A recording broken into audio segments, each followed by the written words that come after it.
भारत आणि पाकिस्तान यांचं निर्णायक युद्ध चालू आहे। आपण रोज पाहून राहिलो की भारतीय जवान जो आपला त्या ठिकाणी जीवाची बाजी लावत आहेत आणि भारताच्या एकेका नागरिकाला वाचवण्याकरता आपलं डिफेन्स सिस्टीम आणि प्राणाची बाजी त्या ठिकाणी लावत आहे। आज मागच्या काळात 35 वर्षामध्ये आतंकवाद्यांनी आमचे अनेक जवान मारले, अनेक हिंदूंवर अत्याचार केले, हिंदूंच्या हत्या केल्या, महिलांवर बलात्कार केले, आमच्या जवानांचे शिर कापून त्यांनी नेले, तर काही शिर कापून देऊन फुटबॉल देखील खेळले।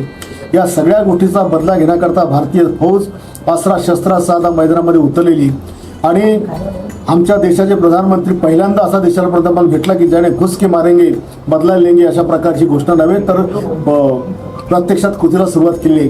आणि म्हणून भारतीय जवानांचं मनोधैर्य वाढवण्याकरता, त्यांना धाडस येण्याकरता आणि पाकिस्तानला नमोहरम करण्याची शक्ती यांच्यामध्ये येण्याकरता संपूर्ण महाराष्ट्रातले तमाम युवक, सेना, भाजप हे सगळे त्यांच्या पाठीशी आहेत। या समानार्थ उद्या तिरंगा रॅली सकाळी 9 वाजता बुलढाण्यामध्ये आपल्या शहरामध्ये विविध मार्गाने काढायची आहे।